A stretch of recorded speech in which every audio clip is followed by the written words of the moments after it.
อนเป็นวัดร้างโบราณสืบสาน2524พระมหาราชครูเกษราปัญญาปรมาติกาจารย์จากวัดดับภัยเชียงใหม่สืบสานเวลาผ่าน131 ปีนานไกลวัดพระบาทอุดมรุ่งเรืองงามตาเจ้าน้อยบุญทาวงศาข้าหลวงพวงเชียงใหม่ปกครองหัวเมืองฟ้าทุ่มเทแรงกายแรงใจทุกชาติพันธุ์รวมใจรักษามัคคี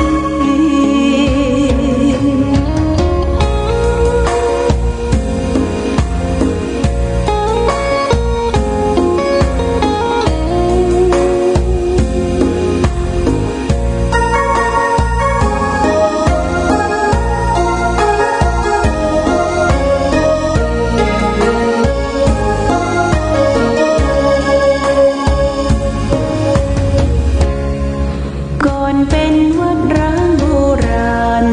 สืบสาน2524พระมหาราชครูเกษราปัญญาปรมาติกาจารย์จากวัดดับภัยเชียงใหม่สืบสานเวลาผ่าน131 ปีนานไกลวัดพระบาทอุดมรุ่งเรืองงามตา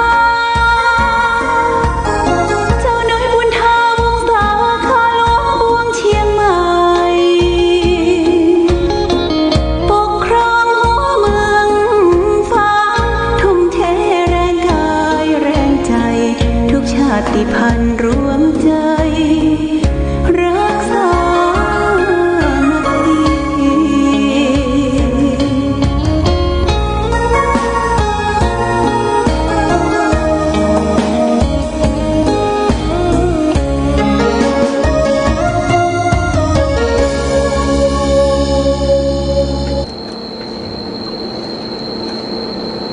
เจริญสุข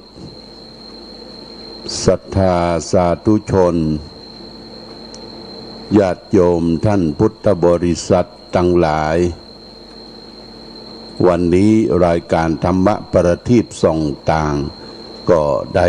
มาพบปะกับพ่อแม่พี่น้องศรัทธาสาธุชนญาติโยมแห่งครั้งหนึ่งวันนี้เป็นวันอังคารที่18เดือนพฤษภาคมพุทธศักราช 2564 ซึ่งตรงกับเดือน9เหนือเดือน7ใต้ขึ้น7ค่ำญาติโยมวันนี้เป็นวันเดือน9เหนือขึ้น7ค่ำวันพุธก็จะเป็น8ค่ำวันพระวันศีลเดือน9ขึ้น8ค่ำก็วันพระวันศีลนั่นเราก็ได้มีโอกาสได้ประพฤติปฏิบัติธรรมอยู่บ้านอยู่จองทำวัดสวดมนต์ตามสายตามเสียงวิทยุออนไลน์ที่ได้ส่งไปถึงบ้านถึงจองของพ่อแม่พี่น้องญาติโยมแล้วก็สัปดาห์หน้าเนี่ยนะตั้งแต่วันที่22 23 24 25ถึง26นั่นเป็นวันวิสาขบูชาวิสาขบูชาน้อมวันทาพุทธคุณนะวันทากราบไหว้สักการะบูชาองค์พระสัมมาสัมพุทธเจ้าวันวิสาขบูชาถือว่าเป็นวันประสูติวันตรัสรู้และวันเสด็จดับขันธปรินิพพานขององค์พระสัมมาสัมพุทธเจ้าที่ประเทศอินเดียญาติโยมนะในสมัยครั้งพุทธกาลย้อนมา 2,500 กว่าปีพระพุทธศาสนาได้กำเนิดเกิดขึ้นที่ประเทศอินเดียแล้วก็ได้เผยแผ่มาถึงสุวรรณภูมิของเราก็คือประเทศไทยจุดแรกที่พระสมณะหรือสมณทูต ที่ได้นำพระพุทธศาสนามาเผยแพร่ก็ที่นครปฐมญาติโยมนะนครปฐมคือปฐมเจดีย์ที่ยิ่งใหญ่ที่สุดในประเทศไทยของเรานี่คือจุดแรกของการได้มาเผยแผ่พระพุทธศาสนาพระโสนพระกุตระที่ได้นำมาสมัยพระเจ้าอโศกมหาราชก็ได้การกุ่งรุ่งเรืองมาถึงปัจจุบันนี้ศาสนาพุทธของเรามาอยู่ได้ถึง 2,000 กว่าปี 2,000 กว่าปีแล้วก็เรายอมรับนับถือพระพุทธศาสนานะ 1,700 กว่าปีญาติโยมอันนี้ก็คงจะได้ประพฤติปฏิบัติทานศีลภาวนาสำหรับตุเจ้าพระสงฆ์มาบวชแล้วต้องมีศีลมีสมาธิมีปัญญาศีลสมาธิปัญญาเนี่ยเป็นหลักใหญ่ของการที่จะน้อมนำมาประพฤติปฏิบัตินี่เป็นสิ่งที่เราชาวพุทธทั้งหลายที่จะได้ร่วมโดยช่วยกันวันที่18วันอังคารวันนี้ญาติโยมสถานการณ์บ้านเมืองเราก็ยังไว้ใจไม่ได้เตื้อเรื่องของโควิด -19 ระบาดไปทั่วอยู่โดยเฉพาะอย่างยิ่งในเรือนจำนะเรือนจำก็คือข้อคุกตารางโดยเฉพาะอย่างยิ่งก็คุกเชียงใหม่เนี่ยนะจะมีการติดนักเหลือเปิ้นนะลงมาก็ที่กรุงเทพเปิ้นได้ส่งอินเทอร์เน็ตส่งไลน์มาเปิ้นนอนกันในคุกเนี่ยญาติโยมคนมันนักนะคนมันนักนอนกันแออัดห่างกันกับบ่เกินเม็ดเนาะบางทีก็เต็มน่ะเป็นห้องหนึ่งก็20 คนเป็นอย่างน้อย30 คนเนี่ยมันติดเหี่ยวคนอ่ะมันก็ติดต่อกันคนเฮาได้นอนนอกคุกนอนบ้านนอนจองก็ถือว่าเป็นโชคดีละแต่คนเฮาไปติดในคุกในตารางก็เพราะว่าได้ทำความชั่วญาติโยมนะได้ทำความชั่วทั้งกายทั้งวาจาทั้งใจได้ไปฆ่าสัตว์เบียดเบียนมนุษย์คนเฮาเตียวกันได้ไปลักเล็กขโมยน้อยยิบโชยของบุตรอื่นได้ผิดลูกผิดเมียล่อลวงคนอื่นเขาได้ไปจุไปล่ายไปคดไปโกงสุดท้ายก็ไปค้ายาเสพติดถือโทษถือตาต้องปันไปนอนในคุกในตารางอยู่ในขีดจำกัดญาติโยมคำว่าจำกัดนั่นก็คือจำกัดการนอนจำกัดการกินจำกัดการเวลาโอ้น่าสมเพชเวทนามอนนรกทั้งเป็นในโลกมนุษย์เราเนี่ยก็คือคุกตารางญาติโยมนะคุกตารางเนี่ยมอนนรกในมนุษย์เมืองคนเฮาอยู่กันควักไขว่ซับลายเนอปดโตซับลายเต็มตัวตั้งแข่งตั้งคาตั้งอย่างเนี่ยหมู่ซับลายนี่หมู่บนคุกมันบดหรอเนาะปนคุกมาซับลายมันมีวิชาในคอกในคุกเนี่ยไปเรียนกันที่นั่นน่ะออกมานึกว่าจะจดจะจำโอ้ไปเฮียนลายมาละลายงัดแงะลายนั่นลายนี่ญาติโยมท่านสาธุชนทั้งหลายอันนี้เป็นเรื่องที่เราและท่านทั้งหลายได้พิจารณารู้แจ้งเห็นจริงในสภาพการปัจจุบันว่าโอ้โลกเขาเนี่ยมันไม่ใช่โลกของศรีวิไลนะมันเป็นโลกของที่นำมาแห่งความทุกข์ความยากความลำบากเราก็จะต้องปรับตัวเองสร้างภูมิต้านทานสร้างภูมิต้านทานสร้างคุณงามความดีให้เกิดขึ้นกับตัวเองเพราะว่าเขาบอกมีสร้างภูมิต้านทานความดีเนี่ยญาติโยมมันปัดมันไหลไปได้ง่ายนะจิตใจคนเขาเนี่ยชอบไหลไปในทางที่ต่ำนะปลาตายก็ไหลไปตามน้ำปลาเป็นก็ว่ายทวนน้ำเขาจะเป็นปลาตายก็ว่าปลาเป็นญาติโยมก็ต้องเป็นปลาเป็นบางอย่างต้องทวนฝืนได้กำไรตามใจขาดทุนนะญาติโยมนะบางทีเขาจะบ่ไปละบางทีเขาจะบ่ยะบางทีเขาจะบ่ทำได้สิ่งที่บ่เป็นสาระเป็นประโยชน์เนี่ยฝืนได้กำไร ตามใจนี่ขาดทุนนะญาติโยมนะอย่างในการปัจจุบันนี้เปิ้นว่าเฝ้าบ้านเฝ้าฟองอยู่บ้านอยู่จองอยู่วัดอยู่ว่าจะไปเล่นไปไหนไปนั่นไปนี่ตีคนประจุมจุ่มนุมกันชุกชนกันประเด็นนี้เปิ้นก็จะเริ่มคลายล็อกคลายน็อกดาวน์ล็อกดาวน์คือจะเริ่มเปิดอาคารสถานที่ร้านอาหารสำรับกับข้าวคือไปนั่งกินนั่งบริโภคกันได้ก็เป็นบางที่บางแห่งที่สีแดงเข้มแล้วก็สีแดงอ่อนแล้วก็เป็นสีเหลืองอย่างที่เปิ้นบอกตั้งสาธารณสุขนะญาติโยมนะอันนี้เป็นสิ่งที่จะต้องมาพิจารณาคิดกันวันนี้จะเอาเรื่องธรรมะสร้างสุขใจมาฝากให้แก่ญาติโยมเรื่องฝังตัวเองนะฝังตัวเองนี่ฝังอย่างใดญาติโยมเราลองฟังดูเพิ่นก็บอกว่าธรรมดาวัวควายเสียสิง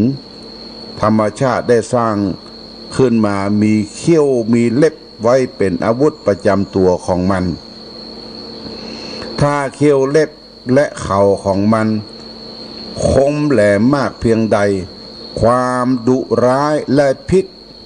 ทรงของมันก็มากขึ้นเพียงนั้นโบราณจึงตักเตือนว่า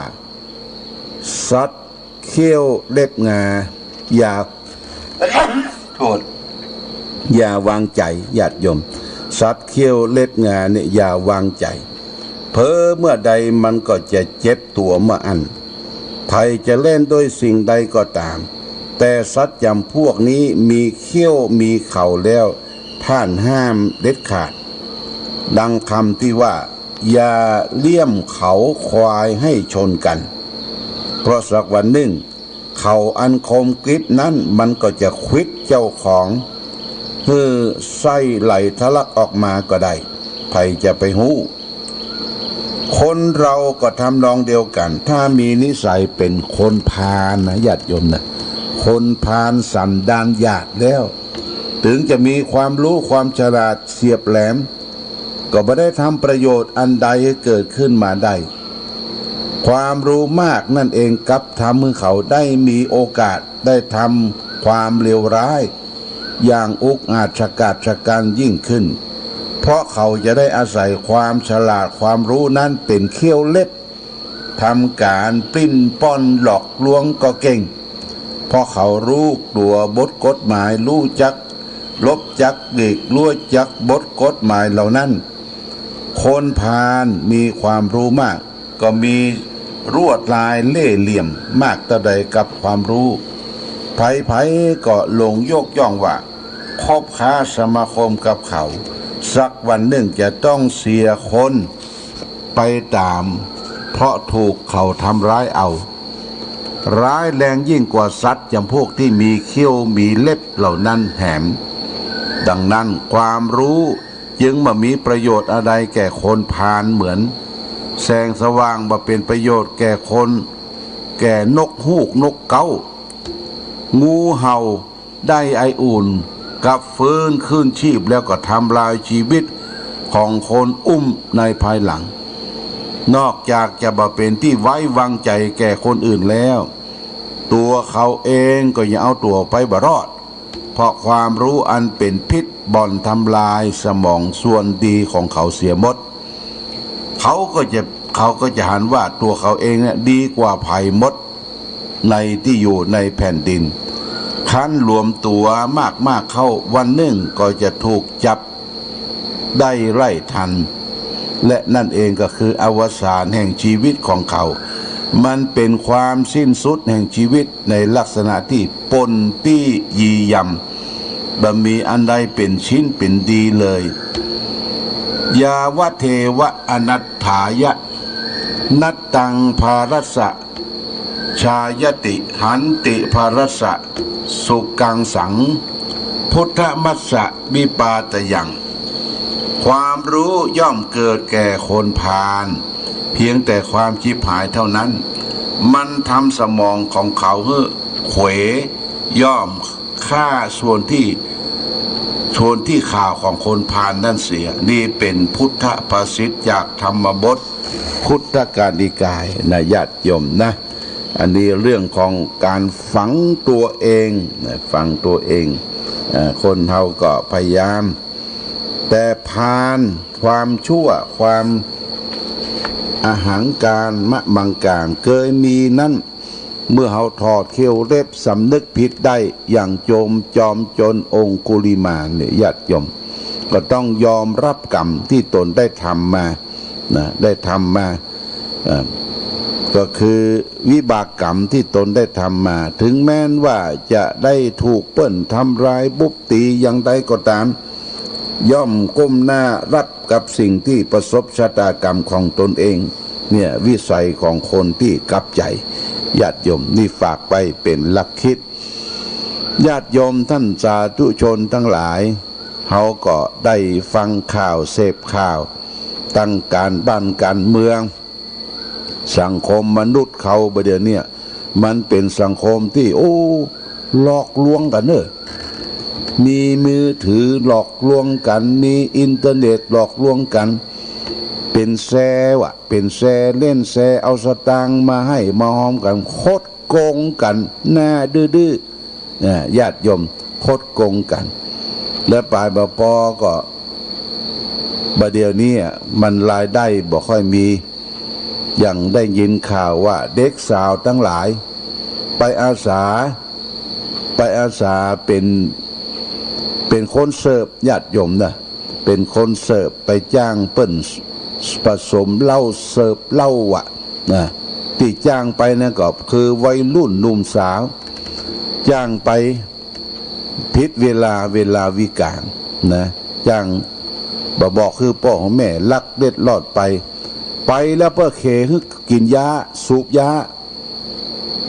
าเคยาบ้าสูบปิกมาช็อกตายญาติโยมนะช็อกตายช็อกตายเสียดายชีวิตที่พ่อแม่อุตส่าห์ได้กำเนิดเกิดมาเลี้ยงดูวันไหวไปกับสภาพสิ่งแวดล้อมแถมรายหนึ่งได้ฟังข่าวว่าละอ่อนบ่เข้าใจกับพ่อกับแม่บ่เข้าใจกับพ่อกับแม่แล้วก็ไปเปิดมือถือญาติโยมเปิดมือถือไปหันข่าวว่าไปห้องข่าวว่าที่นี่เป็นห้องปลดทุกข์เป็นห้องปลดทุกข์ก็เข้าส่งไปเป็นเสาะหากู้หากินคนที่มีรายมีเฟซนะก็บอกว่ามาที่นี่เถอะนะมาที่นี่อยู่สุขสบายจาม่วนน้องมีปัญหาอันใดก็เข้ามาจาถูกกันเลิกกับเปิ้นนัดเอารถไปรับคนนั้นก็เป็นวัยกลางคนญาติโยมลูกหลานอายุ10 ปลายเนี่ยถูกเปิ้นกระทำชำเราเอาไปเข้าโรงแรมม่านรูดอย่างต่างๆนี่ได้ยินข่าวเสียหายกว่าจะหูคิงน้ำปิงปองแห้งเนี่ยช่วยดูเนอะญาติโยมเนอะช่วยดูลูกหลานมันไปไหนเมื่อค่ำเมื่อคืนนะลูกหลานเราเป็นลูกไม่ยิงก็ตามป่อใจก็ตามบางทีก็ว่าไปทำการทำงานไปทำรายงานขอลาพ่อลาแม่ลาไปแล้วก็ออกจากบ้านเนี่ยไปแล้วมันเตลิดเปิดเปิงไปเนี่ยญาติโยมเปิ้นบอกว่าไปลามาไหว้ในวัดก็เช่นเดียวกันญาติโยม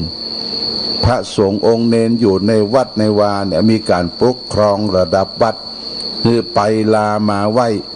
บอกว่าเที่ยวไปที่ไหนไปคบเพื่อนคบพุงคบคนนั้นเตลิดเปิดเปิงไปเสาะกินยุกกินยาไปแลบปากเดี่ยมอันนี้บัดถูกต้องญาติโยมนะญาติโยมนี่เขาก็ต้องช่วยกันป้องกันหันอย่างบัดถูกลายก็ช่วยแจ้งช่วยบอกทุกเจ้าพระสงฆ์ก็เหมือนกันอยู่วัดอยู่วาญาติโยมขอให้ได้เป็นกระจกแงเงาเนอะทุกเจ้าตนใดบริตนปฏิบัติบดีสลิดปิดปังอย่างใดช่วยมาบอกบ่ใช่จำพ่อจะวัดเฮาทีเดียวที่ไหนที่อื่นไปพบทุกเจ้าเดินบิณฑบาตบอกค่อยเรียบร้อยซกซักเรียบร้อยแล้วก็ไปบิณฑบาต เต็มบาทก็ยังปีกเตื้ออย่าไปเก็บใส่บาทเต็มแล้วก็ไปทอกใส่นั้นน้ำคุไปสอกใส่รถบ่ฮู้จะเอาไปเนี่ยอย่างปลาล่ำปลาเหลือนะปากสองปากเต่าอ่านนี่ญาติโยมช่วยพอ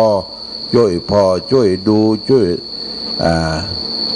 แล้วก็แจ้งเจ้าพระสังฆาธิการครูบาอาจารย์อันนี้วานไปทั่วไปในญาติโยมไม่ใช่จำเพาะที่เมืองฝางแม่อายชัยประการที่ไหนก็ตามเราชาวพุทธเนี่ยตักเตือนกันได้บอกกันได้อย่าไปคิดว่าเฮาบ่มีหน้าที่ที่จะไปทำการเตือนการบอกเนี่ยเป็นเรื่องการฮักกันจันลงรักษาพระพุทธศาสนาด้วยกันนี่ฝากไว้ญาติโยมท่านสาธุชนทั้งหลายต้องขอบคุณอันนี้ก็มีเจ้าภาพมีป้อมาแม่เม็ดสมร่างบ้านเสาหินเนอร์อันนี้ได้นำหอมนำอย่างมากินมาตาลแล้วก็ปปป.ก็ว่าได้ร่วมทำบุญไฟฟ้าสถานีวิทยุชุมชนคณะสงฆ์อำเภอฝางแห่ง200 บาทอนุโมทนาสาธุมาณโอกาสนี้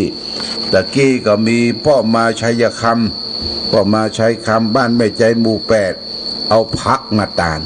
ญาติโยมเอาพักมาตาลพักกาดพักกีหอมป้อมอย่างต่างๆบอกว่าปลูกเองนะปลอดสารพิษนี่โมทนาสาธุกำเดียวก็จะมีพ่อน้อยบุญปั่นมะโดคอนแม่สายรุ่งพิกุลบ้านเสาหินบอกว่าหลวงพ่อไปไหนเนอะเมื่อเจ้านี้เดี๋ยวจะขึ้นไปหาก็นำพักนำอย่างที่ปลูกที่ฝังไว้ไข่เป็ดพ่องเปิ้นเลี้ยงเป็ดนะก็นำมาถวายเข้าโรงครัวเลี้ยงดูปูเสือพระสงฆ์องค์เนนช่วงนี้พระเนนในวัดพระบาทอุดมเฮาก็บ่ได้อยู่บ่ได้ช่วยกันขุดหลุมช่วยกันเทหล่อคานองค์พระเจดีย์เนี่ยญาติโยมพระเจดีย์เขาเริ่มที่จะบูรณะปฏิสังขรณ์ต้องสร้างฐานรอบขึ้นไปก่อนสร้างฐานรอบขึ้นไปฮัดองค์เจดีย์องค์เก่าไว้ตั้งในนี่ก็ใจงบประมาณนักพอสมควรญาติโยมท่านสาธุชนอยากจะให้ทำบุญสุนทานเป็นเจ้าภาพบดินกี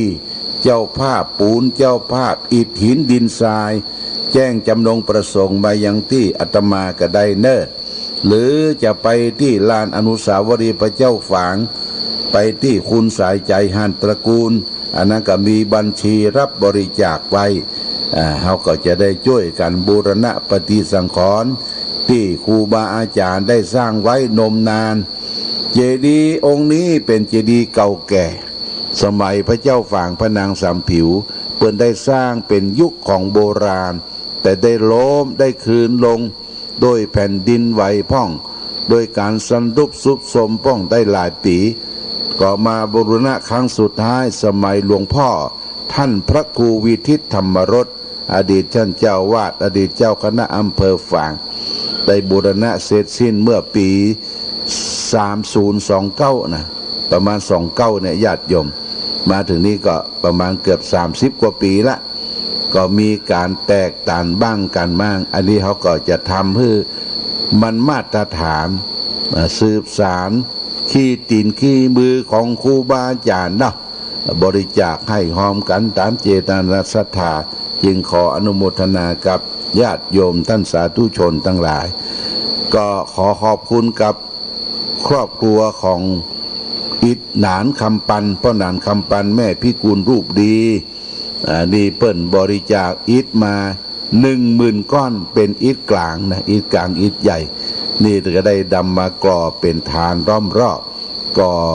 เป็นคานเป็นอย่างขึ้นไปเป็นฐานถ้าเฮามั่นคงละญาติโยมมันจะไวจะเคลื่อนนั้นมันก็มีละนี่ฐานนี่สำคัญก็ต้องขอบคุณกับอนุโมทนากับอิฐหนานคำปันพ่อหนานคำปันแม่พิกุลรูปดีมาณโอกาสนี้ตยและกับพี่น้องบ้านแม่ห้างเจ้าของบดินกีเนอคุณทิพย์โกช่วยประธานชมรมบดินกีอิฐแม่ห้าง ต้นก็ได้มีหนังสือหลวงพ่อก็มีหนังสือไปหาคุณทิพย์โกช่วยว่าขอความเมตตารับบริจาคอิฐชมรมต่างๆอย่างให้จังหอมอย่างใดก็ไปที่บ้านคุณทิพย์โกช่วยก็ประสานงานแล้วก็ได้เอามากินมาทานได้ทรายก็ดีอิฐก็ดีหินอิฐหินดินทรายเนี่ยจำเป็นญาติโยมจำเป็นจะร่วมคิดกันสร้างต่อไปยังขออนุโมทนาใหม่กับทุกท่านมาณโอกาสนี้วันนี้รายการธรรมประทีปส่องต่างได้มาพบกับญาติโยมท่านสาธุชนทั้งหลายก็พอสมควรแก่กาลเวลาวันนี้เป็นวันที่18วันแต่งวันดาพุกวันพระวันศีลก็ขออำนวยอวยใจคือพ่อแม่พี่น้องศรัทธาญาติโยมสาธุชนท่านทั้งหลายทุกท่านคือได้อยู่บ้านอยู่จองพัดเพี้ยวพัดกวาดทำความสะอาดเช็ดถูอยู่วัดวาอารามปลูกฝังพืชผักผลไม้ไว้ในหน้าฝนเนี่ยเราก็จะได้บริโภคได้กินได้ใช้ในวาระโอกาสต่อไปสุดท้ายก็ขอคุณพระศรีรัตนตรัยจงปกปักรักษาทุกท่านเพื่อได้มีความสุขความเจริญประกอบไปด้วยอายุวันนะสุขภระเมืองกันทุกรูปทุกท่าน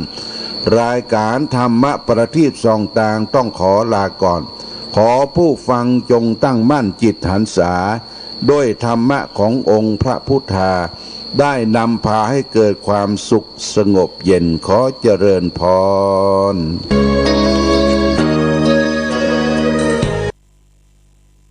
ธงชาติและเพลงชาติไทยเป็นสัญลักษณ์ของความเป็นไทยเราจงร่วมใจยืนตรงเคารพธงชาติด้วยความภาคภูมิใจในเอกราชและความ